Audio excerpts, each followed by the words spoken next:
Assalamualaikum warahmatullahi wabarakatuh. Alhamdulillah wassalatu wassalamu ala Rasulillah wa ala alihi wa sahbihi wa man da'a bi da'watihi ila yaumiddin. Amma ba'd.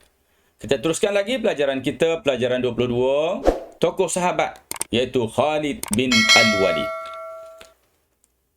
Objektif pembelajaran memahami riwayat hidup Khalid bin Al-Walid, mempelajari iktibar kepahlawanan Khalid bin Al-Walid, mempelajari sebahagian kisah kehidupan Khalid Al-Walid dan menjawab soalan di bahagian deskripsi. Namanya Khalid bin Al-Walid. Kunyah dia, panggilan dia apa? Abu Sulaiman. Nama ibu Lubabah As-Sughra binti Al-Haris bin Harb. Wafatnya di Hims, Syria pada tahun 21 Hijrah pada zaman Khalifah Umar bin Al-Khattab, ketika mana Khalid bin Al-Walid berusia 60 tahun. Ustaz nak sebutkan di sini bahawa Khalid bin Al-Walid ini seorang yang sangat hebat, dan antara rupa parasnya, watak yang kita boleh lihat ialah watak yang ada di zaman itu yang setara dengannya, yang hampir sama dengannya ialah Khalifah Umar Al-Khattab sendiri, yang mempunyai yang mana Khalid ini mempunyai iras sebagaimana Umar Al-Khattab.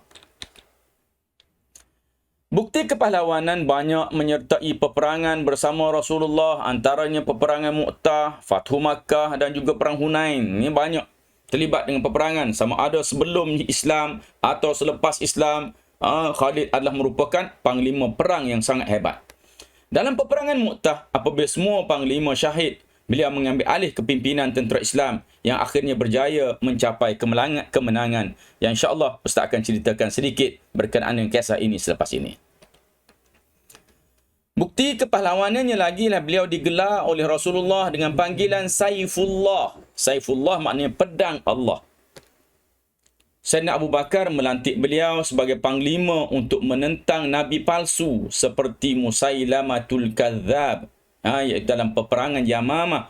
Begitu juga dalam peperangan melawan tentera Parsi, iaitu peperangan dinamakan dengan peperangan Zatus Salasil, dan melawan tentera Rom dalam peperangan Yarmouk. Jadi ini antara peperangan yang mana Khalid bin Al-Walid menjadi panglima dalam peperangan-peperangan tersebut.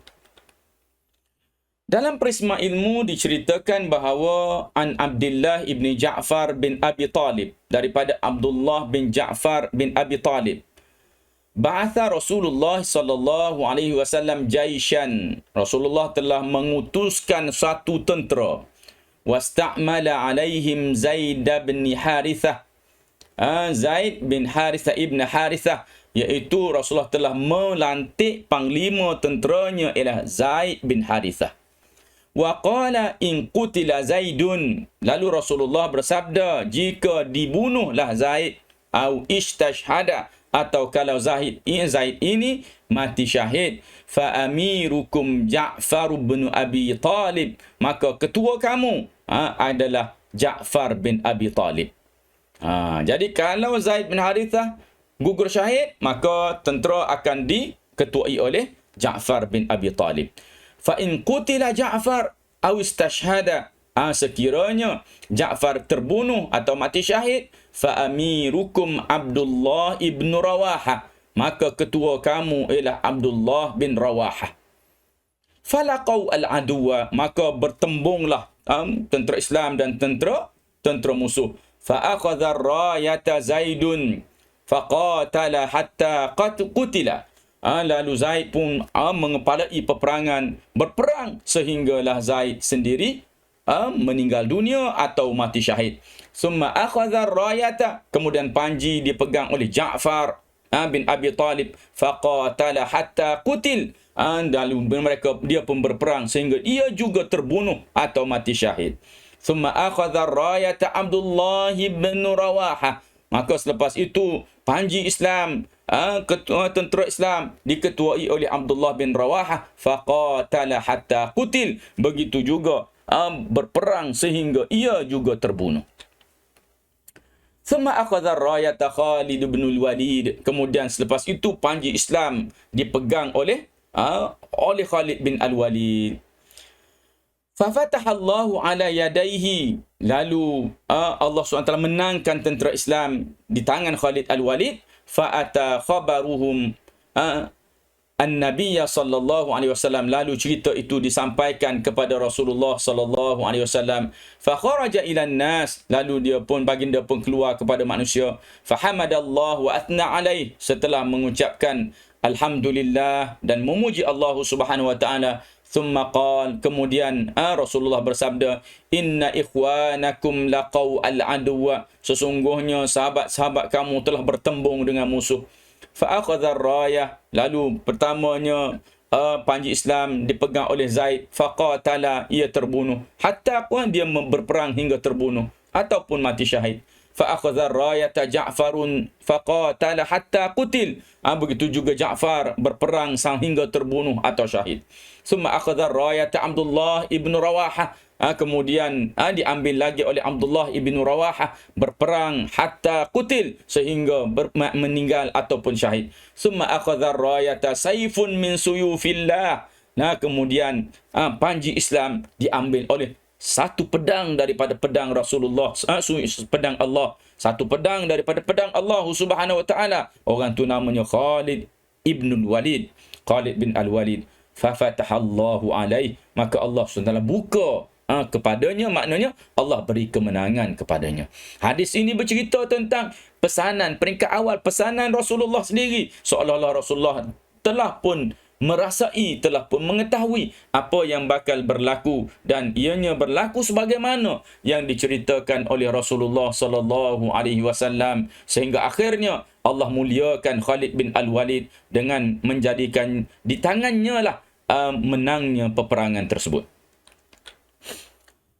Kita lihat imbasan riwayat hidup Khalid Al-Walid ni. Beliau daripada keturunan Bani Makhzum, sebuah keluarga dari kerabat Quraisy. Bapa dia, bapa Khalid bernama Al-Walid bin Al-Mughirah. Orang paling kaya di Mekah pada zaman dia. Kaya macam mana? Kaya, nak tahu macam mana kaya? Setiap kali ada tukar kambu Kaabah, tukar penutup Kaabah tu, kalau tahun ini orang Quraisy akan pakat, kabilah-kabilah ni akan pakat keluar share duit, beli kain. Okey, mereka tukar. Tahun depan, gilir. Tahun depan bapa Khalid Al-Walid tukar, dia seorang-seorang dia je. Tu menunjukkan kayanya dia. Tahun sekali lagi, Quraisy berpakat semua. Nanti lain tahun pula dia seorang diri. Tukar gitu. Okey. Apabila dibangkitkan Nabi akhir zaman bernama Muhammad, anak beliau Khalid bin Al-Walid antara yang membenci baginda atas dasar asabiyah dan kepentingan keluarga.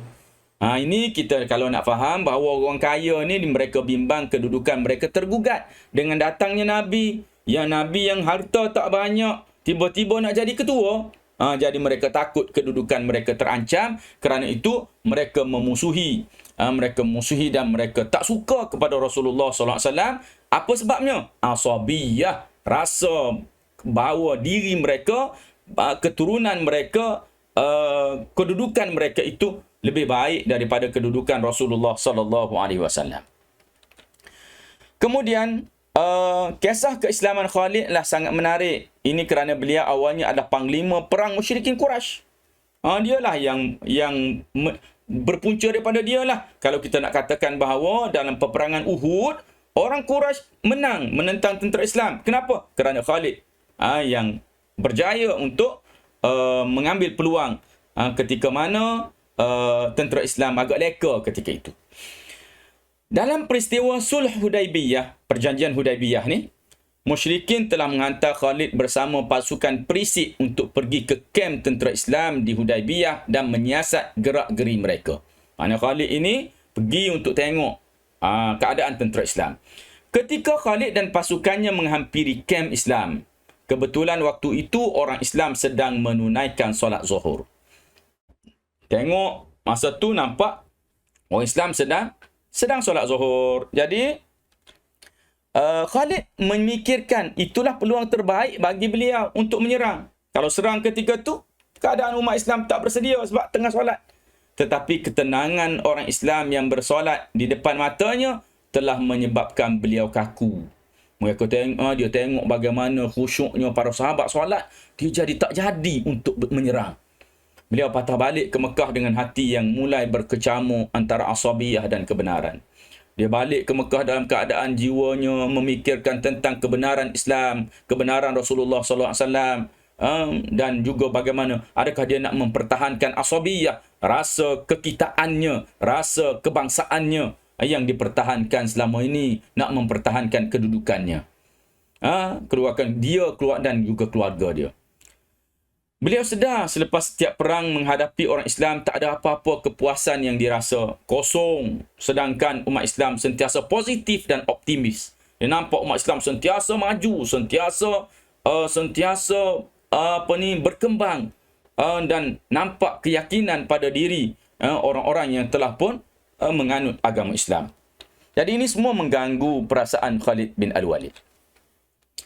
Dalam keadaan itu, sampai pula surat dari saudaranya Al-Walid yang mengajak Khalid kepada Islam. Duk tengah, duk pening-pening fikir tu, tiba-tiba adik-beradik dia, namanya Al-Walid. Ayah dia ni letak nama anak Al-Walid juga. Bapa nama Al-Walid, anak pun nama Al-Walid. Jadi ni biasa dalam masyarakat Arab. Okey.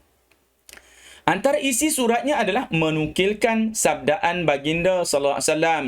Baginda bertanya Al-Walid tentang Khalid, dan Rasulullah bersabda, iaitu dia kata, sangat tidak patut orang seperti Khalid tidak ambil tahu tentang Islam.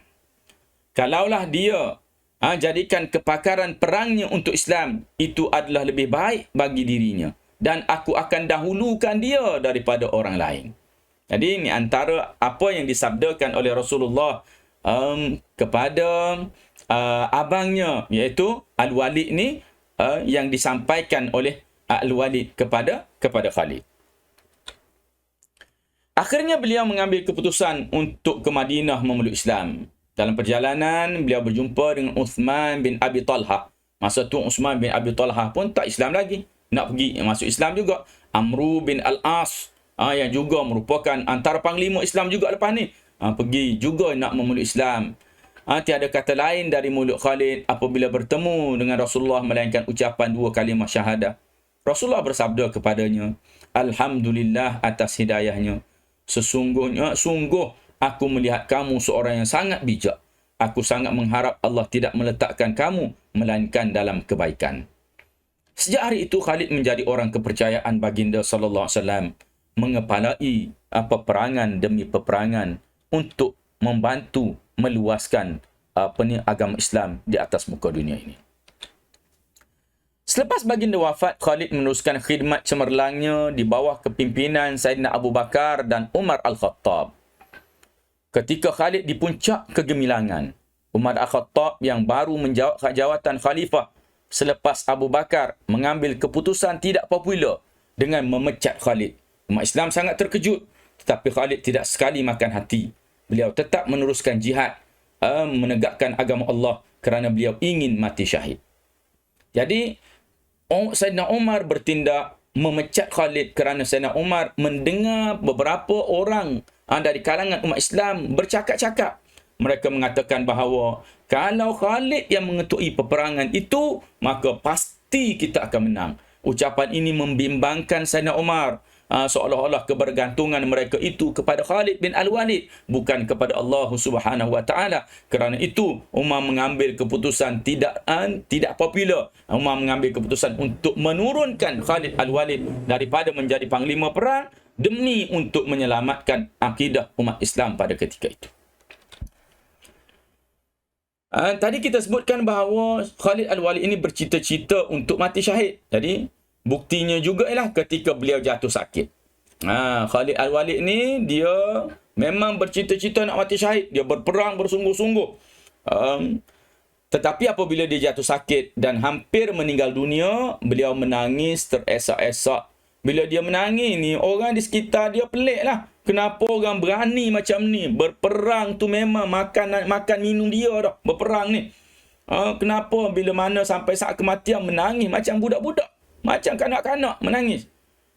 Bila mana mungkin orang komplain kepada dia, lalu dia berkata, jawab, aku telah berperang lebih daripada 100 kali. Tiada di badanku ini sedikit pun ruang kecuali padanya penuh dengan pukulan pedang, tusukan panah dan tikaman tombak. Penuh pada badan Khalid Al-Walid kesan-kesan daripada peperangan. Tetapi hari ini aku akhirnya akan mati di atas katil. Nyawaku bakal keluar melalui hidung, bukan melalui pukulan senjata musuh. Mati ibarat binatang, mati sebagai pengecut. Dia menganggapnya begitu, bukanlah mati di rumah itu sebagai satu kehinaan, tetapi sebagai panglima perang. Dia merasakan satu kemuliaan baginya jika dia dapat mati di medan perang. Dia dapat mati ketika mana dia memperjuangkan agama Allah Subhanahu Wa Taala. Dianugerahkan dengan satu hadiah yang sangat hebat, iaitu namanya mati syahid. Walaupun begitu, walaupun Khalid Al-Walid telah menyertai lebih daripada 100 peperangan, akan tetapi Allah tidak memilihnya untuk mati di medan peperangan, tetapi akhirnya Khalid Al-Walid mati di rumahnya sendiri, di atas katilnya, sebagaimana orang-orang lain yang tidak pernah menyertai peperangan. Iktibar daripada kepahlawanan Khalid bin Al-Walid, kita hendaklah bersedia berkorban untuk mempertahankan agama Islam. Kena sentiasa berkorban, bersedia. Apa-apa yang berlaku, kita akan terus untuk mempertahankan agama Islam. Kita hendaklah menyusun strategi dengan baik agar memperoleh kejayaan. Kita susun strategi baik-baik. Dalam perang pun susun strategi, atau dalam kita menghadapi musuh-musuh Allah SWT pun, kita susun strategi dengan baik supaya kita dapat berjaya. Dalam usaha kerja-kerja kita pun, kita susun strategi dengan baik supaya kita berjaya. Kita hendaklah berjuang bersungguh-sungguh untuk menegakkan ajaran Islam yang sebenar. Kita kena berjuang elok-eloklah, sungguh-sungguh, supaya agama Islam ini dapat kita tegakkan dengan baik. Penutup, klik link di bahagian deskripsi di bahagian bawah video, jawab soalan, dan jangan lupa subscribe, share video ini seluas-luasnya. Mudah-mudahan ia bermanfaat. Juga mudah-mudahan Allah berikan juga pahala kepada orang yang menyebarkan kebaikan, dan kita harapkan kita semua berada dalam redha Allah Subhanahu Wa Taala sebagaimana para sahabat ridwanullah alaihim. Jadi Ustaz sudahi dengan aqulu qauli hadza wa astaghfirullahal azim li wa lakum. Wassalamualaikum warahmatullahi wabarakatuh.